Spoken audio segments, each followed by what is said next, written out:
उत्तर वाहिनी एक दिवसाची नर्मदा परिक्रमा स्वरूप व महत्त्व.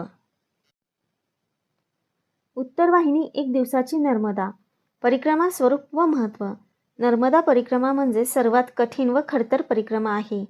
ज्यांना ही परिक्रमा करायची फार इच्छा आहे, परंतु प्राकृतिक अथवा सांसारिक अडचणीमुळे ही परिक्रमा करता येत नाही, त्यांच्यासाठी उत्तर वाहिनी नर्मदा परिक्रमा हा उत्तम पर्याय आहे. एखादी नदी ज्यावेळेस उत्तरवाहिनी होते त्यावेळेस ती फार पवित्र मानली गेली आहे. असेच नर्मदा मैया तिलकवाडा ते रामपुरा या क्षेत्रात फक्त चैत्र महिन्यात उत्तरवाहिनी होते, त्यामुळे त्या परिसराला फार पवित्र मानतात. नर्मदा पुराण व स्कंद पुराणामध्ये उल्लेख केल्याप्रमाणे जो कुणी चैत्र महिन्यात उत्तरवाहिनी नर्मदा परिक्रमा करेल त्याला पूर्ण नर्मदा परिक्रमेचे फळ मिळेल, असा नर्मदा मैयाचा आशीर्वाद आहे. त्यामुळे चैत्र महिन्यात उत्तरवाहिनी नर्मदा परिक्रमा करतात.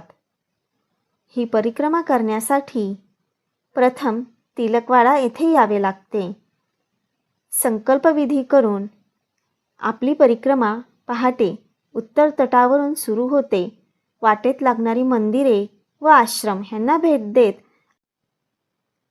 आपला साधारण 10 किलोमीटरचा टप्पा पूर्ण होतो.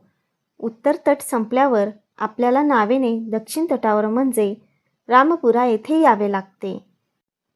येथे आल्यावर प्रथम घाटावर स्नान करून नर्मदा मैयाचे जल घेऊन घाटावरील तीर्थेश्वर महादेव मंदिरात पिंडीवर जल अर्पण करून आपली दक्षिण तटाची परिक्रमा चालू होते. दक्षिण तट संपल्यावर नावेने पुन्हा उत्तर तटावर आल्यावर स्नान करून परिक्रमेची समाप्ती होते. अशी ही 21 किलोमीटरची एक दिवसाची परिक्रमा आहे. परिक्रमा पूर्ण झाल्यावर सायंकाळी कन्यापूजन करून परिक्रमेची सांगता होते. परिक्रमेसाठी पांढरा ड्रेस आवश्यक.